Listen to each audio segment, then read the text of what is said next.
Kung naiwan ka ng asawa mo, huwag mong gawin ang 5 pagkakamaling ito. Nakaranas ka na bang mawalan ng taong pinakamamahal mo? Yung parang biglang huminto ang mundo mo at lahat ng plano biglang nabura? Losing a spouse is one of the deepest kinds of pain a person can ever face.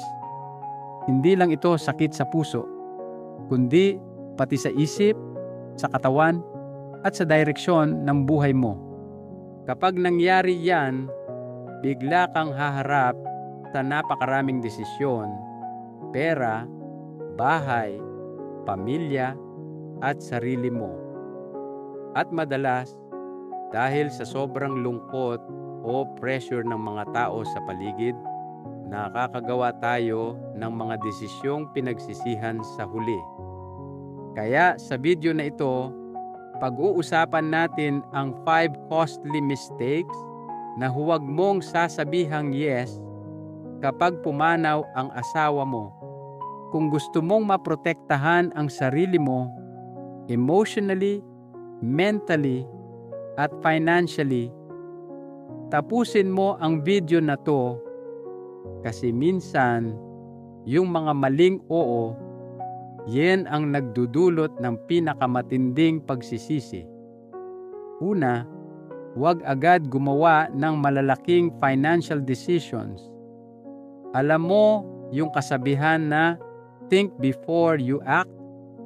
Lalo na itong totoo kapag grieving ka. Kasi kapag nagdadalamhati ang puso, nagiging malabo ang isip, marami ang nagmamadaling magbenta ng bahay, maglipat ng lugar, o pumasok sa mga investments. Ang akala nila para makamove on agad. Pero sa totoo lang, kadalasan, panic decisions lang yan. Tulad ni Aling Merly, 74 na taong gulang. Nang mawala ang asawa niya, sabi ng mga kaibigan niya, ibenta mo na ang bahay, masyado ng malaki para sa iyo.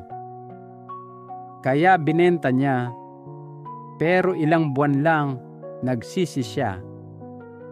Na-miss niya ang mga kapitbahay, ang amoy ng lumang bahay nila, at yung mga alaala sa bawat sulok. Lesson? Huwag kang magpapadala sa pressure. Hindi mo kailangang baguhin agad ang lahat. Maghintay ka ng at least 1 taon bago gumawa ng major decisions.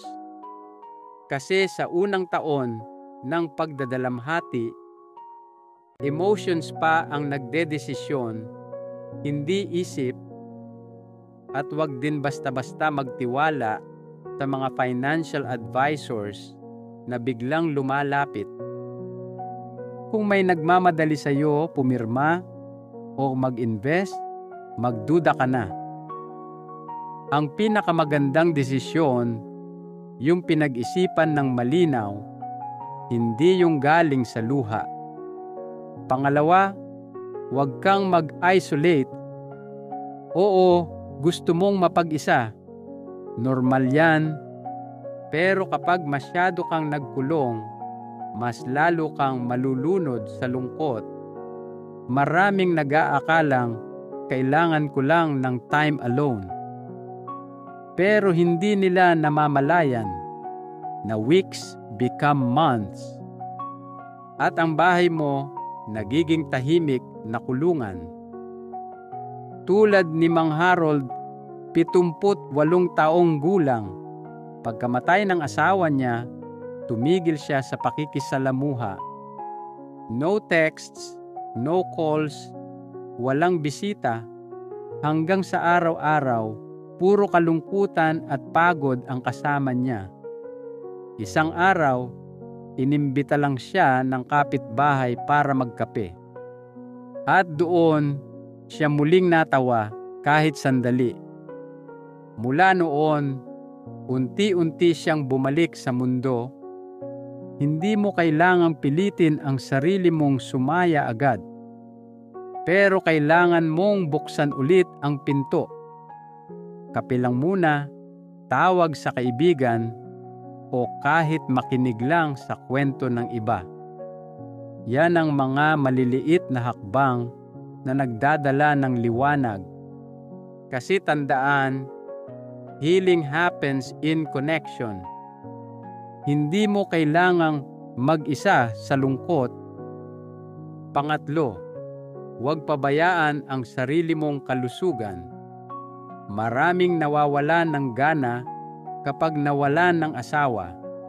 Hindi kumakain, hindi natutulog, walang energy. At minsan, iniisip nila, ano pa ba ang halaga ng kalusugan ko? Pero alam mo ba, kapag napabayaan mo ang katawan mo, mas mahirap mong kayanin ang lungkot. Ayon sa mga pag-aaral, mas mataas ang risk ng heart problems at depression sa mga taong nabiyudo o nabiyuda. Kasi ang stress, direktang nakakaapekto sa katawan. Tingnan mo si Mang Nilo, 81. Noong una, instant noodles lang halos kinakain niya. Hanggang sa lumala ang panghihina at insomnia. Pero nung nagsimula siyang kumain ng tama at lumabas-labas para maglakad, unti-unti siyang lumakas ulit. Kaya kung ikaw ito, kumain ka, matulog, uminom ng tubig, magpa-check up. Yan ang tunay na respeto sa alaala ng asawa mo kasi gusto rin niyang alagaan mo ang sarili mo. Ang tunay na pagmamahal, hindi mo pinapatay ang sarili mo. Itutuloy mo lang ang buhay, pero may dalang alaala ng pagmamahal ninyo. Pang-apat, huwag agad pumasok sa bagong relasyon. Ito ang madalas na nangyayari. Pagkatapos ng matinding lungkot, biglang may makikilala. At dahil sa kakulangan ng yakap o kausap, napapabilis ang lahat. Pero tandaan, loneliness is not love. Minsan, gusto mo lang ng kasama, hindi talaga ng bagong relasyon. Tulad ni Aling Becky, 72. Ilang buwan pa lang mula nang mawala ang asawa niya, may nakilala siya at naging sila agad. Pero hindi niya pala kayang magmahal ulit kasi hindi pa siya healed. Sa bandang huli, nasaktan ulit siya.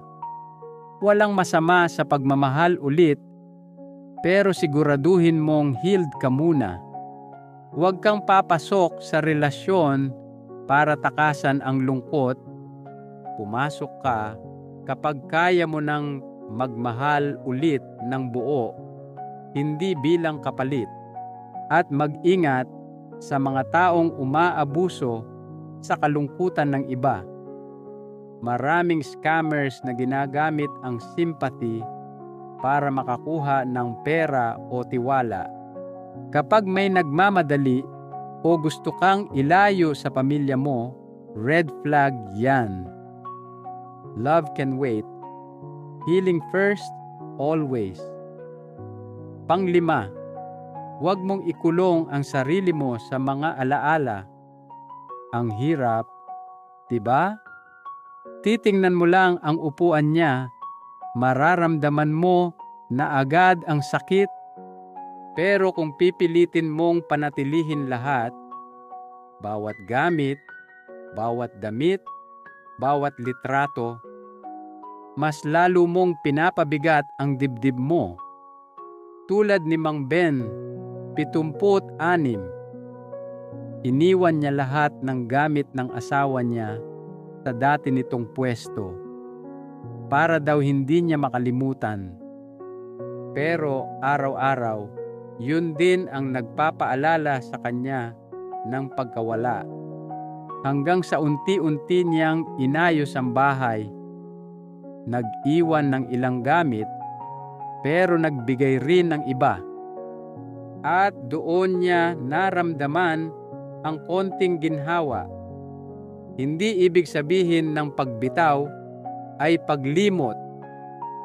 Ang ibig sabihin nito, binibigyan mo ng puwang ang sarili mong huminga. Pwede kang magtira ng mga alaala, pero huwag mong hayaang mabuhay ka sa nakaraan. Mahal mo pa rin siya. Pero ngayon, mahalin mo rin ang sarili mong buhay.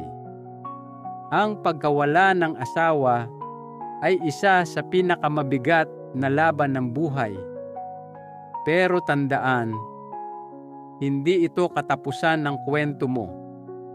Iwasan mo lang ang 5 pagkakamaling ito. 1. Huwag magmadali sa pera. 2. Huwag magkulong mag-isa. 3. Alagaan ang kalusugan. 4. Huwag agad pumasok sa bagong relasyon. At 5. Huwag hayaang ma-stuck sa nakaraan. Ang totoo, ang healing ay hindi paglimot. Ito ay pagyakap sa bagong yugto habang dala mo pa rin ang pagmamahal ng taong nawala. At kung gusto mo pa ng ganitong mga video tungkol sa buhay, pag-ibig at karunungan sa pagtanda, click like, subscribe, at i-share mo ito para makatulong din sa iba. Kaya mga ka-wisdom, tandaan, ang buhay ay hindi nagtatapos sa pagkawala, nagsisimula ulit ito sa pagbangon. Maraming salamat po sa inyong panonood. Sana ay may napulot kayong aral at inspirasyon. Huwag kalimutang mag-subscribe at samahan kami muli sa susunod na video.